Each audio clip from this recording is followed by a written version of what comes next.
emotions and stress. They're doing it every week in Miami. We're told it's resonating with a lot of people. Lets us release any built-up anxiety that you have throughout your week and just release that energy and make room for more positive energy. I thought it was such a great idea to release, and we already were meeting up for yoga, and I just thought it's perfect to blend the two together. With yoga, we're already focusing on our breath, so to scream it out afterwards just felt aligned. That was supposed to be like calming and zen, meditation, not screaming, but okay. We checked, and other cities offer screaming yoga include Beverly Hills. Maybe it'll catch on one day in Detroit. Probably. Working for you. Fox 2 News at 6 starts now. A serious crash today in Washtenaw County's Northfield Township. A woman, a toddler, and a baby all hurt. Fox 2's Hillary Golson has the latest from the scene. Hillary. The remnants of this crash still evident here. Deep gouges torn into the ground. You can see scattered glass, shards of glass still here.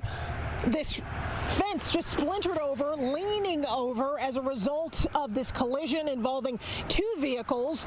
A mom was inside of the SUV with her two little boys, one of them only 1 month old. The agency leading this, Michigan State Police, they do believe that this could have been caused by distracted driving. So much quiet heroism here, though. People rushing in to help. And that video was shot. Year-old neighbor who came to the scene. It was around 10 in the morning on Wednesday, 7 Mile and Dixboro. The crash involving an SUV and a truck hauling a trailer with an excavator. Now, inside of that SUV, a woman and her two little boys, one just a month old. Everyone was trying to help, and eventually all three would be saved. I saw my son take both of them out of the car, but nobody could get the mother out. She was, if you saw the car afterwards, it was an accordion. And Michigan State Police say they don't believe alcohol or drugs were a factor in this accident. An investigator did tell me that he believes mom could have been looking down at GPS right before this accident happened. They're telling everyone, just be careful on the roads. Look at what can happen if you are distracted. The results can be dire. Thankfully, all three are expected to be okay, which is the good news. In Salem Township, I'm Hillary Golson, Fox 2 News. A Detroit mother accused of giving a pocket knife to her daughter at school appearing in court today. Police say the teenager then stabbed another student in the classroom. Now the teen and her mom are facing charges. Fox News' Camila Mary with more on what we're learning tonight. The case attracting a lot of attention. The incident happened last week at Gompers Elementary Middle School on Detroit's west side. 37-year-old LaCara Parks arraigned today. The judge gave her a $50,000 personal bond, and she must also be placed on a GPS tether. Investigators say Parks admitted to bringing the pocket knife to school and giving it to her 13-year-old daughter. According to police, her daughter stabbed a fellow classmate 5 times. The victim, also 13, also a female, survived the attack. Let's listen to what both the prosecuting attorney and the defense attorney had to say in court today. She knew that her daughter had an altercation with another student a few days prior to this event occurring. When she was called to the school, she left work, she went back home to retrieve a knife out of her daughter's bedroom, took that knife up to the school, bypassed security. Somebody allegedly got hurt by somebody else. That's not the person in front of you here today. So I'm asking the court to only look at what my client is being charged with, which are these 2 misdemeanors. She is presumed innocent unless proven guilty beyond a reasonable doubt. Meanwhile, Parks' daughter has also been formally charged in this case. A judge set her bond at $10,000 cash surety. In Detroit, Camila Mary, Fox 2 News. Oh, we're starting to get a better idea of what led up to a shooting targeting a local business owner at his own home. Yes, nearby cameras capturing the suspect before taking a shot. Fox 2's Charlie Langton is live now with the latest on this. And wow, this video, Charlie, you showed us, it's unbelievable. It's unbelievable. It's an ambush. I mean, this guy was ambushed right here. Eddie Jawad, he lives in the 7,000 square foot mansion. Yesterday, he was shot. But let me tell you what happened here. The shooter parked his vehicle on this street leading into this subdivision down here. But this is what happened. About 45 minutes before the shooting, the shooter goes through the backyard of this neighboring house. He climbs this stone wall and then waits in the trees behind two cars for Eddie Jawad to leave this house. And when he did, he started shooting. And it's all caught on video. Take a look. Now there's video filling in some of the gaps of Tuesday's shooting in Macomb Township at the home of businessman Eddie Jawad. At 9:29 in the morning, a man walking slowly through a neighbor's yard in dark clothing, seen trying to climb the wall into Jawad's house. The suspect waits for 45 minutes, hiding between two parked cars in Jawad's driveway. Then, at 10:14, as Jawad leaves his residence, the suspect fires shots. Wow. Oh my God. So we got everything on video. The suspect seen running across Jawad's driveway, continuing to fire shots, more than a dozen, before he runs off. We heard the gunshots and saw him jump the wall and run out to his car. And yeah. What did you think when you saw this? Blown back that this is happening over in Macomb. The suspect may have hurt himself jumping from the wall as he walks back to his vehicle parked in front of John Chilette's house. He then squeals away. Last seen heading east on 24 Mile Road.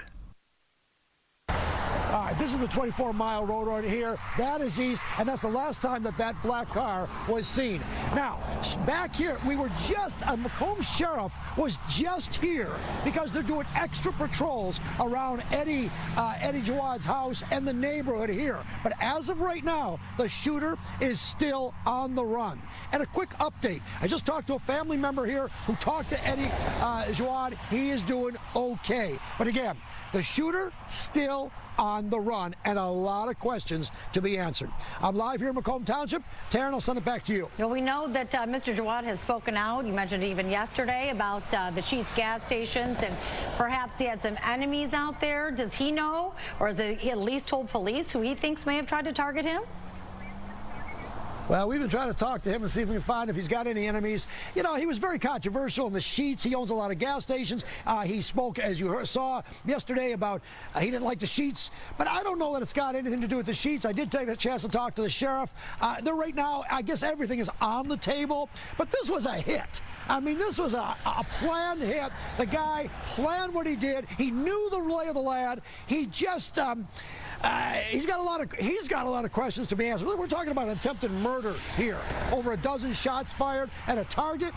I don't know. I hope it's not over Sheetz, but we don't know at this point in time. That's the magic question. But the sheriffs say it's an ongoing investigation.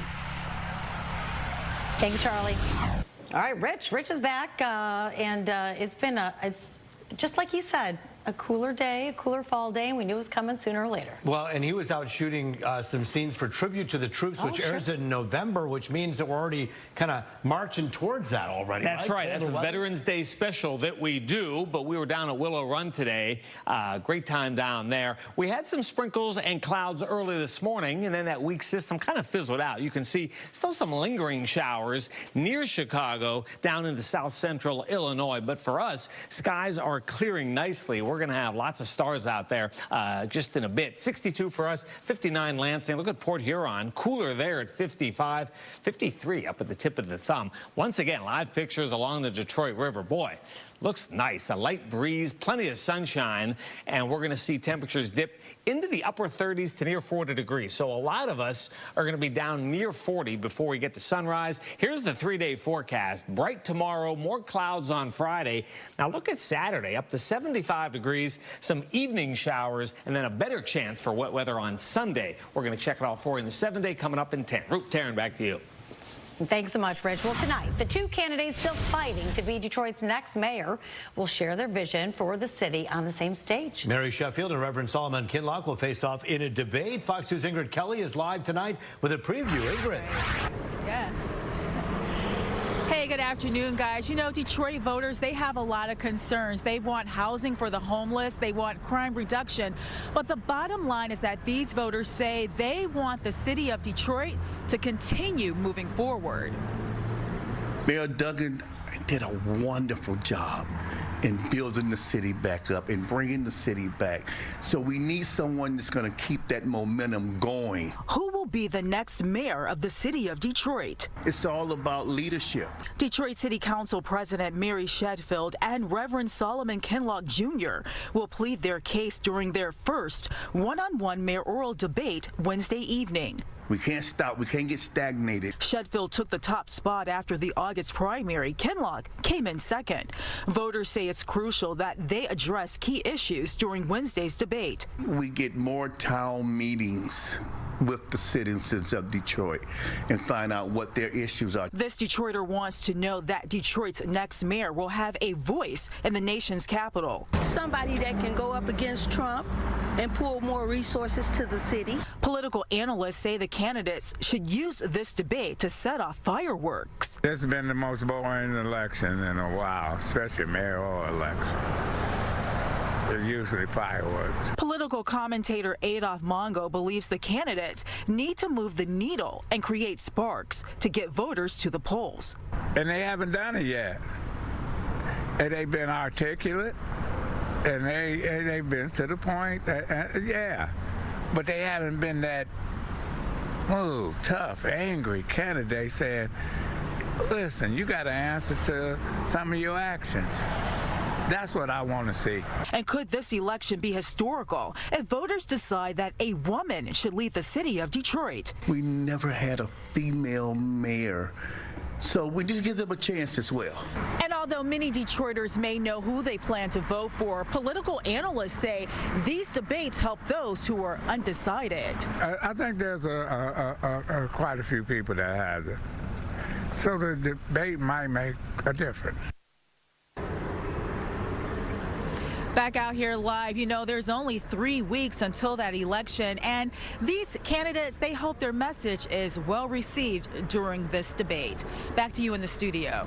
Yeah, Ingrid, even as Mary Sheffield is a front runner, she has a lot more to lose here, and Kinloch, though, has a lot to gain in trying to convince those people who want to sit this one out that perhaps they should get to the polls. That's right. You know, Mr. Mongo, he made it very clear that, you know, Kinloch has nothing to lose, and he should put it all out there on the table because really he's the one that really has to gain those points because Mary Shedfield was so far out front during the primary. All right, Ingrid Kelly for us live tonight. Thank you. Michigan Central is in line for some more upgrades. We're going to explain how you could catch a new ride coming up. And a park is opening back up on the riverfront after years of sitting empty. Now residents and local leaders are reacting. You're watching Fox 2 News at 6.